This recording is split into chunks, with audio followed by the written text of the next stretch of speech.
Welcome to the deep dive. Today, we're looking at a story that's incredibly difficult, but also incredibly important. We're talking about a fatal bridge collapse at a mine in the Democratic Republic of Congo. That's right. And our mission for you is to synthesize this single horrible event because it just pulls back the curtain on so much. We're talking safety, poverty, illegal mining, and the huge demands of the global market. Exactly. And we have sources that detail the event itself, but they're conflicting. So to make sense of it, we really have to zoom out and look at the whole picture. The DRC's mining sector, the geopolitics, and the regional conflict is just a constant presence there. Okay, so let's start with the immediate facts. What do we know for sure? The collapse happened at the Kalibutan mine. That's in Mahalong, in the Lualaba province. Southeastern part of the country, which is incredibly rich in minerals. Right. It happened on a Saturday. And almost right away, the first sign of chaos, really, was the numbers. The casualty figures didn't line up. Not at all. You have Roy Kamba, he's the provincial interior minister, and his office reports at least 32 people were killed. Okay. But then a whole other government agency comes out with a different number. They say at least 40 people lost their lives. And that difference, it might seem small, but that immediately tells you that a story is being shaped. It's more than just confusion. Oh, absolutely. It signals that there are competing narratives here fighting for control right from the first minute. And you see that exact same conflict in the reason for the collapse. Okay, so let's get into that. What was the first explanation? The first one comes from that same interior minister, Mayonde. And his version is, well, it's pretty simple. He says it was overcrowding. Just too many people on the bridge. Exactly. He claimed that illegal diggers, they're often called wildcat miners, had forced their way into the quarry. He says they did this even though it was prohibited, because of heavy rain and the risk of landslides. So in his story, the blame is squarely on the miners. They were being reckless. That's the narrative. But then you have the second account. And this one is, it's dramatically different. It comes from SAMARC. Right, which stands for the Artisanal and Small-Scale Mining Support and Guidance Service.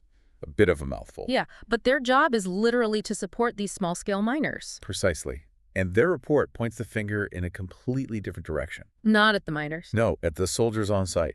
They alleged that gunfire from the soldiers is what actually triggered everything. Gunfire. So that would cause a panic. A massive panic. People rushing for the bridge to escape. And that's what caused the collapse. Their report used the phrase, piled on top of each other. That is a critical distinction. For you, the listener, you have to ask, who is speaking here? Absolutely. Mayonde, the minister, he represents the local government, the authorities. His story protects the government from responsibility. It blames the victims, essentially. But SAMARC, they're kind of like the advocates for these miners. That's a good way to put it. Their job is to oversee this kind of mining. So their narrative blames, overzealous security forces, this constant threat of violence that these diggers face every single day. So the collapse wasn't just a random event. It was. It happened in this really tense, contested space. A space with a long history of disputes. Yeah, the sources confirm that. At the Kalibutan mine, you have these three groups all in conflict. The wildcat miners, a cooperative that's supposed to organize them, and then the site's official legal operators. And the bridge collapsed right at the nexus of all those conflicting interests. Okay, so let's connect this local tragedy to the much bigger picture, because that desperation is being fueled by something massive. It is, the global economy.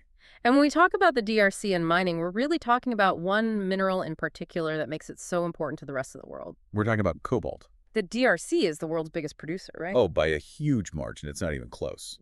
And you need cobalt for lithium-ion batteries. Which means you need it for smartphones, for laptops. And most importantly, for the future, for electric vehicles. The entire green energy transition is, in many ways, running through the DRC. And here's the part of the story that is just staggering. Even though the resource is in the DRC, the control isn't. Our sources say Chinese companies now control 80%. 80% of all cobalt production. It's an incredible concentration of foreign control over a resource that the entire world needs. What does that mean on the ground? Well, it has massive implications. First, it gives China just immense leverage over the whole green energy supply chain. But locally, you have to ask, who's accountable? When one country's companies have that much power, who enforces safety standards? Who's making sure a bridge doesn't Yep, collapse? exactly. It can create this vacuum where the local government either can't or maybe won't enforce its own labor laws against these huge foreign players. And that's the context for why people are so desperate they'll risk their lives on a faulty bridge. The whole incentive structure is broken, and the oversight is, minimal at best. So you have this local disaster, these conflicting stories, and this immense global pressure. But there's another layer we have to add on top. Active conflict. The Eastern DRC. I mean, it's suffered for decades from just brutal, complex violence. It's been a crucible of conflict for years, involving government forces and dozens of different armed groups. And this isn't random violence. No, it's conflict that is tied directly to the mineral wealth. We have to talk about the M23 group, which has seen a major resurgence recently. Okay, so for the listener, who are the M23? How do they fit in here? The M23, or the March 23 movement, is a rebel group. It's mainly composed of Congolese Tutsis. Now, they claim they're protecting their community, but their operations are inextricably linked to controlling territory. Territory that's rich in mineral. Rich in cobalt, gold, coltan, you name it. Their recent resurgence has just massively escalated the violence across those eastern provinces. But they're not just a destabilizing force, they're part of the mining economy. They're two sides of the same coin. Groups like M23 often control the smuggling routes for these minerals. So their fighting, it doesn't just create a humanitarian crisis, it also feeds directly into the black market mineral trade. Which intersects with the same artisanal mining areas we're talking about? Right. The war economy and the mining economy are completely intertwined. And our sources are very clear on this. The renewed fighting has made an already terrible humanitarian situation even worse. So the bridge collapse. It's really the endpoint of global demand, extreme poverty, and active warfare. It's an impossible situation for the miners caught in the middle. And that, I think, takes us from the geopolitical analysis into something more reflective. Yes. One of the sources we looked at brought up a concept from the Ilonggo people that feels really necessary here. The word is Paghalong. Paghalong. And what does that mean? It translates roughly to prudence, or a kind of deep considered carefulness. Like navigating a dangerous situation with real judgment. Exactly. And the source uses this tragedy to talk about that shared human value. The need for caution in these high-risk environments. It makes you ask, where did the Paghalong fail? That's a powerful way to frame it, because the failure isn't just in one place. No, it's on multiple levels. I mean, on the individual level, you could say forcing your way onto a rickety bridge in a rainstorm lacks prudence. Of course. But for those miners, it's a calculated risk.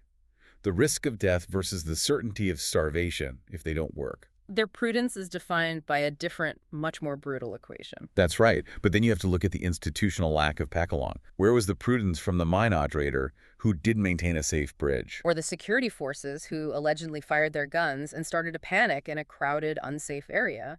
The lesson when you look at it through the lens of Paghalong is that this was a systemic failure of safety.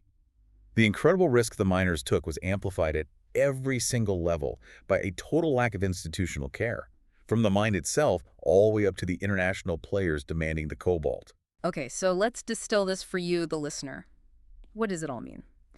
We started with one event, a bridge collapse. That one event immediately split into two stories. Overcrowding versus panic from gunfire. Yep. A political battle over the truth. Yeah.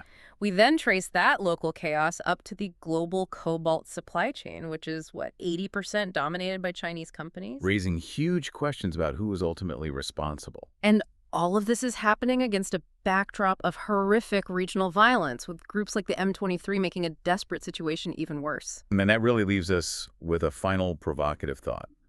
We've laid out how the M23's resurgence is tied to these minerals and is worsening the humanitarian crisis.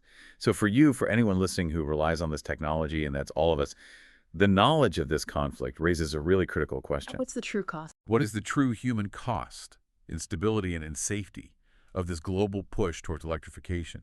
How deeply are our markets, our demands implicated in creating the very conditions that allow this cycle of violence exemplified by the M23 to just continue year after year? That's something to think about long after this deep dive is over.